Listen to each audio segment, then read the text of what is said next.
It began with a routine fraud alert, just $782 missing from a credit card. But behind that simple notification was a story no one saw coming. A quiet suburban street, a neighbor everyone thought they knew, and a confrontation that would unravel a web of deceit years in the making. What happens when the person stealing from you lives right next door? This is the shocking, true story of how one small charge exposed everything. It started on a Tuesday. The kind of day Daryl Thompson could usually sleepwalk through emails, conference calls, billable hours. But that afternoon, he got a fraud alert from his bank. A $782 transaction had been charged to his credit card, one he hadn't used in weeks. The purchase: a premium car insurance policy from Allstate. Daryl, a corporate attorney who had spent 15 years navigating legal minefields, didn't panic.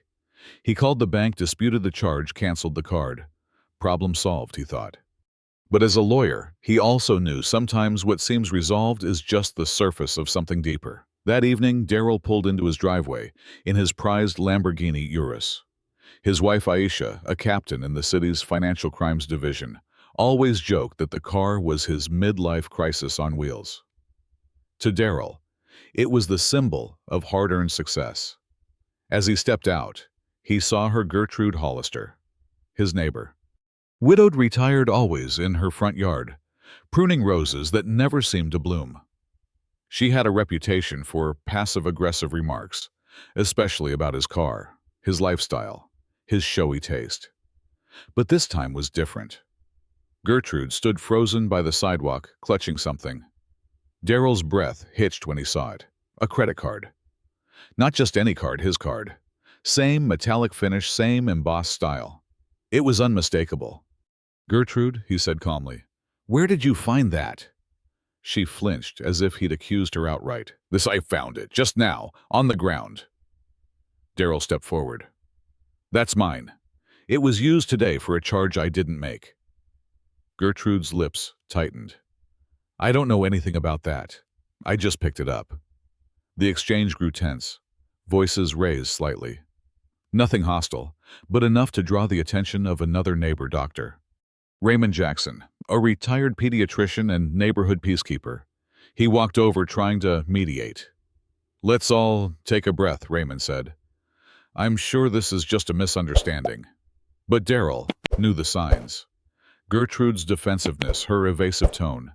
He'd seen it too many times across the deposition table. He wasn't just a neighbor to her, he was a target. That's when Gertrude pulled out her phone and did something no one expected. She called 911. "There's a man threatening me," she said loudly. "He's yelling and trying to take my property." Daryl stood still. He didn't argue. He didn't raise his voice. He just took a step back and pulled out his own phone. He called Aisha. Within 15 minutes, 2 squad cars rolled into Evergreen Estates. Officer Chen stepped out first, looking concerned. Aisha arrived seconds later, dressed in plain clothes, but carrying her badge like a beacon of truth. "Gertrude," Aisha said, walking toward her calmly. "I'm Captain Aisha Thompson. I understand there's a stolen card involved." Gertrude's eyes widened. "This is ridiculous. I was just walking and found the card. Now they're ganging up on me." Aisha didn't flinch. She showed Gertrude a copy of the transaction history, the $782 charge that timestamped the merchant ID. Then she opened a file on her phone and showed a surveillance image from the insurance office, clear as daylight. Gertrude handing over the card. Gertrude froze. "You were recorded making the purchase," Aisha said gently, "and you filed no lost property report after supposedly finding the card." The color drained from Gertrude's face. I didn't mean," but it was too late. Officer Chen read her rights. As the officers led her to the cruiser, murmurs rose around the block. Porch lights flicked on.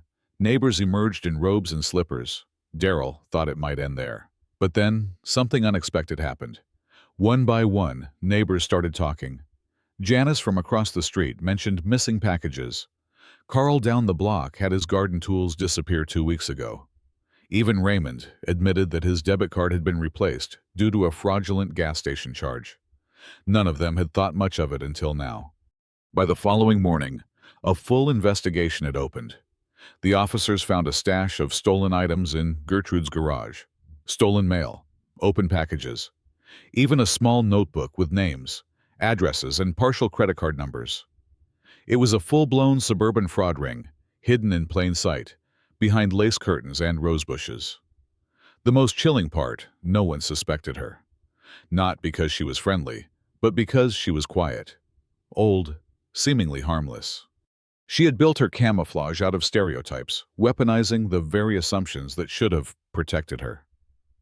2 days later, Gertrude's daughter Patricia came by the neighborhood. Her face was tight with shame, her voice trembling with apology. She promised restitution for those impacted and quietly began arrangements to sell her mother's home. The neighborhood didn't rejoice. No one danced on driveways or celebrated in the streets.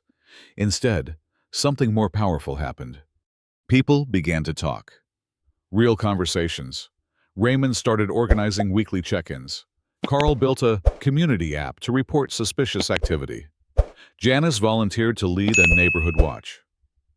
It was the first time in years that Evergreen Estates felt like more than a collection of homes. It felt like a community. A week later, Daryl and Aisha sat on their back patio, sipping coffee in the morning sun. "Do you think she always meant to scam us?" Daryl asked, staring at the quiet house next door. Aisha thought for a moment. "I think she got away with something once and realized no one was looking." Daryl nodded. But someone finally did. She smiled, and it helped that she tried to mess with the wrong couple. They both laughed softly, not with arrogance, but with relief. Not everything had gone right. It had been messy, emotional, and unexpected. But in the end, truth had weight. And community had power. What started as a single fraud alert ended with an entire neighborhood waking up to reality, one that came with both accountability and healing. Because sometimes, the biggest thieves aren't the ones breaking in. They're the ones you wave to every morning.